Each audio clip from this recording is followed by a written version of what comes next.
கிறிஸ்துவுக்குள் பிரியமுள்ள சகோதர சகோதரிகளே, பலந்தரும் தேவன் எபிசோட் 1376 கர்த்தரை துதிக்கிறேன், மகிமைப்படுத்துகிறேன். இந்த நாளிலும் நீதிமொழிகள் 14 அதிகாரம் 27 வசனத்தை நான் வாசிக்கின்றேன்.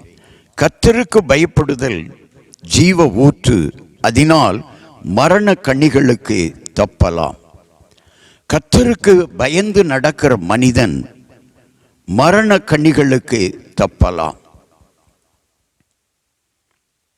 சங்கீதக்காரனாகிய தாவீது 23ஆம் சங்கீதத்தில், மரண இருளின் பள்ளத்தாக்கில் நடந்தாலும் நான் பொல்லாப்புக்கு பயப்படேன், தேவரீர் என்னோடு கூட இருக்கிறீர் என்று சொல்லி ஆண்டவர் தன்னோடு இருக்கிறதை உறுதிப்படுத்தினான்.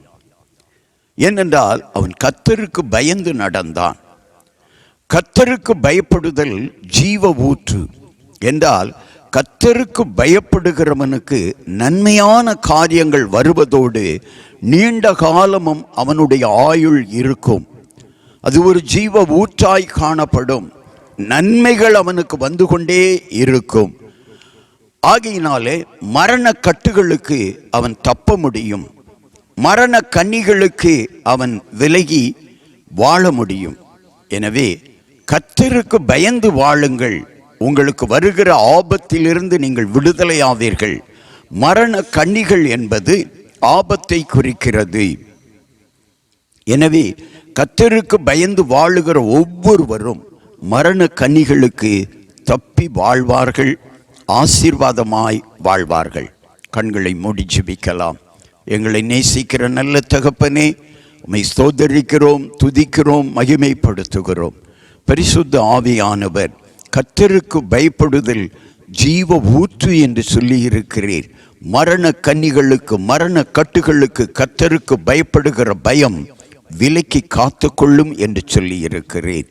கர்த்தருக்கு பயந்து வாழுங்கள், கர்த்தருக்கு பயந்து தொழில் செய்யுங்கள், கர்த்தருக்கு பயந்து உங்கள் வாழ்க்கை அமையட்டும், உங்கள் பிள்ளைகள் வாழ்க்கை அமையட்டும், உங்கள் குடும்பம் கர்த்தருக்கு பயப்படுகிற குடும்பமாக இருக்கட்டும். கர்த்தர் ஆசீர்வதிப்பார், பலப்படுத்துவார். யோசுவா சொன்னதை போல, நானும் என் வீட்டாருமோ வென்றால் கர்த்தரையே சேவிப்போம் என்று சொன்னபடி நீங்கள் குடும்பமாய் கர்த்தருக்கு பயந்து வாழ்வீர்களானால் மரண கண்ணிகளுக்கு உங்கள் குடும்பத்தினர் தப்பித்து கொள்ளுவார்கள். நீங்கள் கர்த்தருக்கு பயந்து வாழுங்கள். கர்த்தருக்கு பயந்து வாழ்கிறவர்களுக்கு ஆசீர்வாதம் உண்டு. இயேசு கிறிஸ்துவின் நாமத்தில் ஜெபிக்கிறேன் பிதாவே. ஆமேன், ஆமேன்.